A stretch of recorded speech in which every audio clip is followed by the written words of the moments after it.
नमस्कार, मैं Bhimrao Lonare IBM TV 9 news और 24 इंडिया लाइव न्यूज़ में मैं आपका स्वागत कर रहा हूँ। हमारे ये दोनों चैनल की ओर से मैं एक खास मुलाकात लेता हूँ एक खास व्यक्ति की। आज हमारे साथ में नागपुर के मनपा के प्रभाग क्रमांक 6 के जो मंडल उपाध्यक्ष है भारतीय जनता पक्ष के राउत सर, वो मेरे साथ में है। सर नमस्कार। नमस्कार सर। आपका पूरा परिचय दीजिए आप। मेरा नाम गोपाल राउत है, गोपाल देवाजी राउत। मेरा रहना टेका नाका में है और मैं प्रभाग 6 में इसके पहले अध्यक्ष था, अभी मंडल में उपाध्यक्ष हूँ। भाजपा के भारतीय जनता पार्टी का। क्या बोलती है बंगाल का पॉलिटिक्स, क्या बोलती है?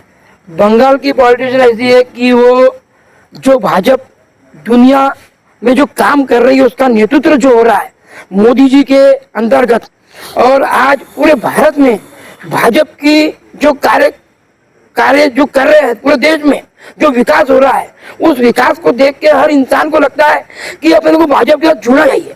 और भाजपा एक का जो नेतृत्व ये 14-15 सालों में जो हुआ, उसको देख के हर शख्स को लगता है कि भाजपा पूरे देश में होना चाहिए, पूरे भगवा होना चाहिए। ऐसा मैं चाहता हूँ, मेरी महत्वाकांक्षा है, क्योंकि हम लोग विकास के नाम पे हमेशा विकास के मुद्दों पे, विकास के नाम पे और काम के ही नाम पे वोट मांगते हैं। जैसा काम बोल रहा है उसी हिसाब से पूरी दुनिया भारतीय जनता पार्टी के आकर्षण बना रही है, और इसमें लोग अपने अपने मुद्दे रखते हैं, कुछ गलतफहमियां भी है, लोगों की आवाज भी है, कुछ ही बोलते हैं, लेकिन विकास ही हमारा मुद्दा है और विकास ही हमारा मुद्दा रहेगा। भारतीय जनता पार्टी हमेशा जनता के साथ है और जनता के विकास के लिए हमेशा तत्पर रहेंगी। यही मैं अपने विचार आपसे बताऊं। राउत जी, मुझे ये बताइए कि मैं महाराष्ट्र के बारे में बात करूँगा। महाराष्ट्र में जिस प्रकार से जो बेरोजगारी का ग्राफ जो बढ़ा है, क्या बताओगे आप? अब बेरोजगार तो ऐसा नहीं है, आत्मनिर्भर भारत है। तो आत्मनिर्भर भारत में मोदी जी ने यही कहा है कि लोग व्यवसाय के तरफ आकर्षित हो, अपना स्वतः खुद का व्यापार होना चाहिए, खुद का कोई काम होना चाहिए, खुद का व्यवसाय, खुद का काम।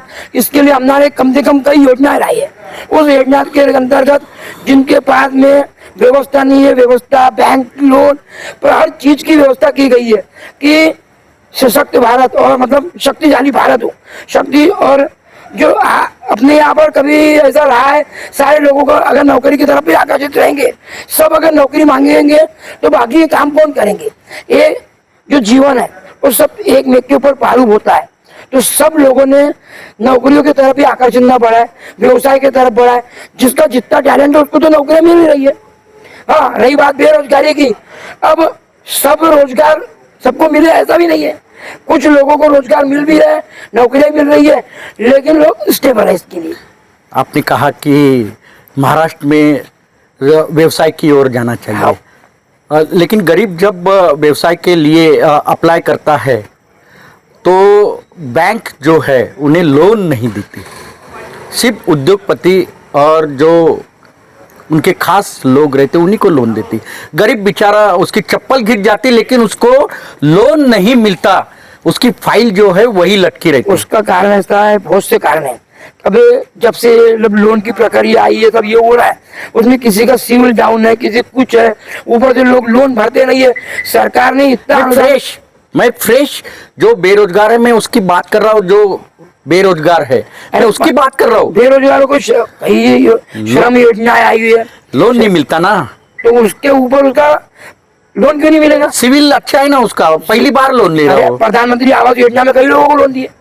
किसको मिला लोन? कई लोगों, बैंक को पूछो कितने लोगों को दिए? हर बैंक में हर किसी ने लोन उठाया हुआ। कई लोगों ने इंस्टॉलमेंट नहीं भरे, उससे भी आदमी डर जाता है। मेरे जब आपको लोन दे रहा था, आप लोन की बोले लोन भरे तो क्यों नहीं देंगे? भारत सरकार ने हर चीज की व्यवस्था की है, पर अब लोग उसके लिए पारुक नहीं भरते, क्या करेंगे? यानी लोन जो मिलना चाहिए वो लोन, यानी फाइल पुटअप करने के बावजूद भी बैंक जो है उन्हें, यानी बेरोजगारों को जिस प्रकार से लोन की प्रक्रिया पूरी करने के बाद भी उन्हें लोन नहीं देती। लोन देखो, आज लोन की ऐसी परिस्थिति है, हर इंसान को लोन मिलता नहीं। कोई लोन उठा के पहले डिस्प्ले का ही नाम है, और जिसको सही में मिलना चाहिए कभी कभी उसको नहीं मिल पाता। मैं यही बात मानता हूँ कि जिसको सही में जरूरत उसको नहीं मिलती है, और एक आधी बेकार आदमी को मिल जाती है, ऐसा भी हो जाता। आपको क्या लगता है महाराष्ट्र में जो है महाराष्ट्र में बेरोजगारी का जो ग्राफ है वो कितना है? मैं क्या बोल सकता हूँ, इसके लिए तो ऐसा है, ये दोनों बातें तो तय है, रोजगार और बेरोजगार ये तय है। जो काम करना चाहता है उनके लिए रोजगार है। मैं इसलिए पूछ रहा हूँ आपको, भारतीय जनता पक्ष के हो इसलिए नहीं, आप महाराष्ट्र में रहते हो, नागपुर में रहते हो, आप देश के नागरिक हो, आप एक बेरोजगार हो, इसीलिए मैं आपको तो इतना बता दूं सर कि मेरे हिसाब से मैं खुद एक रोजगार था, मेरी होटल थी, मैंने होटल चालू किया था 65 रुपए रोज से। मैंने बहुत अच्छा टर्नओवर 10,000 रुपए रोज का काउंटर था। मैंने 2019 में कोरोना काल में मेरा होटल बंद हो गया, क्योंकि कोरोना की वजह से होटल बंद हुआ, और मेरी मस्ती की जो मैंने उसके बाद चालू नहीं किया। आज मैं बेरोजगार हूँ, लेकिन मैं कहीं ना कहीं से व्यवस्था करता हूँ, कुछ ना कुछ काम करते रहता हूँ। ऐसा नहीं कि काम नहीं करता हूँ, मेरे काम है, जो भी मेरे को काम मिला मैं उसके पारू 2 पैसे कमाता हूँ। हर आदमी, आज आप बोले रोजगार की बात, आज वांजरा मेरा जो प्रभाग है, मैं नागपुर की बात करता हूँ, नागपुर में आज रोजगार नहीं होता तो आज सोफे का इतना बड़ा काम चालू, इतने काम चालू है, व्हीकल कार के पार्ट्स के इतने बेचने का। आज इस काम को आप बेरोजगार कैसे बोलते? आज कोई भी मोबाइल का जो मोबाइल बच्चे हैं वो देखो कितना अच्छा कारोबार कर रहे हैं, उनसे सीखना चाहिए। मैं किसी समाज की बात नहीं समाज नहीं कर रहे, लेकिन आप बोले बेरोजगार है। हाँ। बेरोजगार देखो दो समाज है, वहाँ ऐसा नहीं कर रहा मैं, समझ, मगर उनको सीखना चाहिए कि रोजगार कैसे कराइए। वो भी कम पढ़ते हैं, लेकिन रोजगार अगर सीखना है तो उनसे सीखो, कितना रोजगार को महत्व देते और किस स्टाइल से रोजगार करते हैं। नहीं तो आप मेरे साथ चलो, मैं आपको दिखाता रोजगार कैसे करते हैं।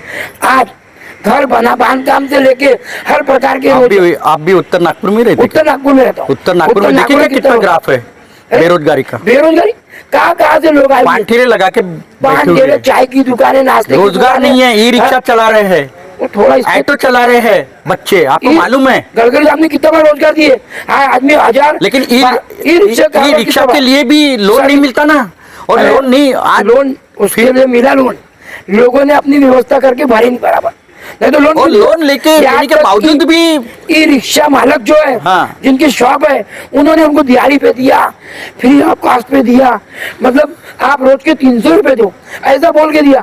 कई लोगों ने पूरे रिक्शा बिगाड़ के लाए। बहुत सी समस्या आई है हमारे पास कि भैया रिक्शा ले जाते हैं, तोड़ फोड़ के लाते हैं। आधार कार्ड पे दिए, हमने खुद 300 रुपए रोज में रोजगार उपलब्ध करा के दिए कि आप इंस्टॉलमेंट के जरिए 300 रुपए दोगे। ये रिक्शे का काम ही नहीं है, रोज 800-900 रुपए की दिहाड़ी है। ठीक है, अपने पास समय का भी अभाव है। मैं राउत जी आपको कुछ पूछना चाहूंगा, ईवीएम को लेके आपका क्या मत है? अगर ईवीएम में अगर आप एक मतदाता करके बताइए, भारतीय जनता पक्ष के एक पदाधिकारी करके नहीं। देखो, पूरे देश में इलेक्शन हो रहे हैं, हर जगह हो रहे हैं, हर जगह पार्टी आ रही है। ईवीएम जो है ये तो कांग्रेस द्वारा आई हुई चीज है, और अगर गलत होती तो वो खुद नहीं लाते। मैंने वो नहीं कहा गलत है करके, नहीं है, लेकिन आप बोले ना कि जैसे कि आपका क्या मत है? मेरा मत है ईवीएम राइट है। ईवीएम राइट है, सही है, इससे चल रही है सही। हर आज अगर ऐसा कुछ है, देखो वहां पर हमारे तमिलनाडु में विजयन जी जीत के आए, अगर ऐसा कुछ लोग ऐसा अफवाह फैलाते हैं, नामकरण करते हैं, तो ये सब चीजें मैं मानता नहीं। अगर ये सही है तो अपक्ष विपक्ष बैठा हुआ है ना, और चुनाव प्रमुख अधिकारी सब बैठे उनको मैनेजमेंट करने के लिए। एक छोटा साधारण कार्यकर्ता क्या बोलेगा?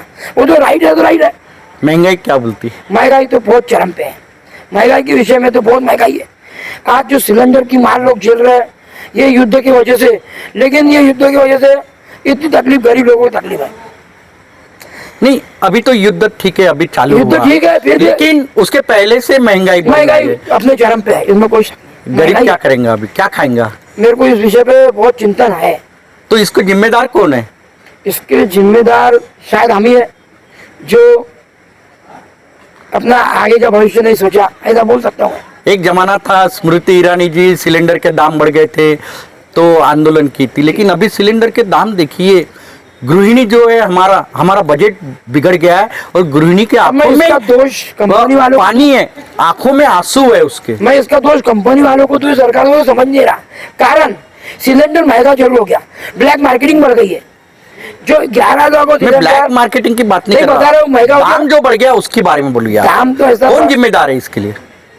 युद्ध जिम्मेदार है। युद्ध कैसे? उसके पहले भी बढ़ा है। नहीं ना, पहले नहीं था। महंगाई बढ़ी नहीं, महंगाई तो बढ़ी, तो युद्ध के पहले महंगाई नहीं थी। लेकिन सिलेंडर के मुद्दे की बात कर रहे हैं आप, तो मैं सिलेंडर को बता, वो तो युद्ध के बाद से महंगाई बढ़ी है। युद्ध के पहले भी सिलेंडर के दाम बढ़े ना। सिलेंडर के दाम वो तो घटते बढ़ते रहती है ना। आप मानते ना इस महंगाई को कौन जिम्मेदार है? मैं महंगाई का जिम्मेदार क्यों है, लेकिन महंगाई बढ़ गई इतना जानता हूँ।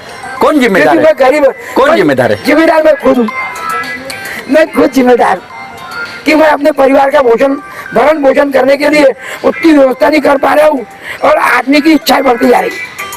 पहले आदमी की इच्छाएं कम थी, प्रसाधन कम थे, महंगाई से लड़ता था। अब हर आदमी, किसी को एसी चाहिए, किसी को फ्रिज चाहिए, किसी को सोलर लगाने के बाद भी तकलीफ में है। सरकार कोई भी रहे, जनता ने चुन के दिया, बराबर है। सरकार कोई भी रहे, जनता ने चुन के दिया, तो जनता के हित का काम होना चाहिए।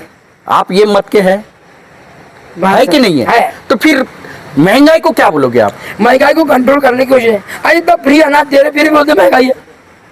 आज भाजपा 2014 से कब से अनाज फ्री दे रही है, कितनी व्यवस्था लाई है, कितनी योजना लाई, फिर भी लोग बोलते गरीबी। चलो एक बार फिर हमारे दर्शकों को आपका परिचय दी दो। मैं गोपाल राउत, प्रभाग 6 मंडल उपाध्यक्ष हूँ, और मैं भारतीय जनता पार्टी का कार्यकर्ता हूँ, छोटा सा, और हमेशा कार्यकर्ता बना रहूंगा और पार्टी के साथ खड़ा रहूंगा।